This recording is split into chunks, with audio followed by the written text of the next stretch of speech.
2015. Ini merupakan kali pertama saya ke sini. Pertama kali juga saya melihat sendiri ratusan hiu dibawa naik ke darat dalam keadaan yang tidak bernyawa. Ada yang beranggapan saya mempromosikan aktiviti ini, baik dalam bentuk visual, auditori maupun digital. Namun, saya tetap menafikan tanggapan dangkal itu. Selama 10 tahun, saya melakukan dokumentasi serta merekodkan data tentang pemburuan pelbagai spesies hiu di perairan ini. Persoalannya di sini, mengapa hiu terus-terusan diburu tanpa henti di Indonesia, terutama di bahagian timur?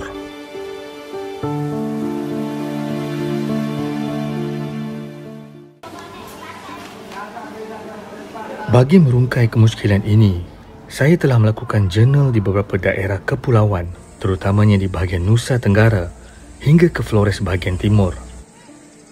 Rata-rata mereka yang tinggal di desa ini adalah nelayan tradisional yang memiliki karakteristik sosial budaya yang belum kondusif untuk pengembangan usaha.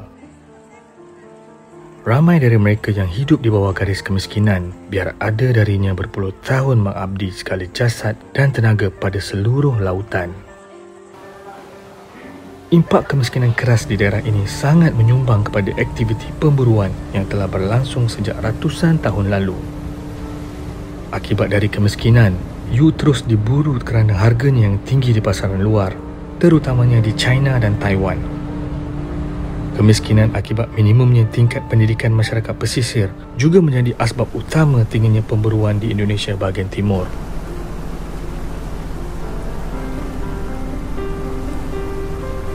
Visual ini dapat saya rakamkan sewaktu bersama nelayan lokal untuk berburu hiu beberapa waktu yang lalu. Menyedihkan, tapi ini hakikat yang perlu kita sedari. Dalam 30 tahun terakhir ini, perburuan hiu telah menyebar hingga ke perairan Laut Flores, Lombok, Papua dan juga Kalimantan.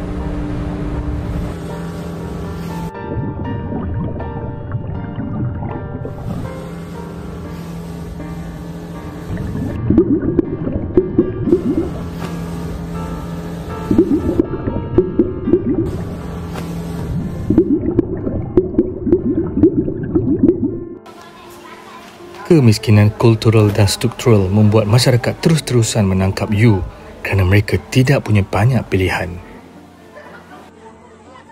Sepanjang pengamatan, saya mendapati para nelayan yang berburu di Lombok Timur ini merupakan nelayan dari desa Pulau Maringkik. Dan untuk rekod, ada di antara nelayan ini berburu selama 7 hingga 14 hari mengikut kondisi laut itu sendiri.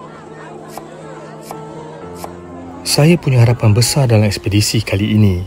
Apakah nada tegas yang dilontar beberapa tahun lalu mampu memberi perubahan yang positif dari bacaan data serta kelestarian lingkungan di perairan Lombok secara keseluruhan?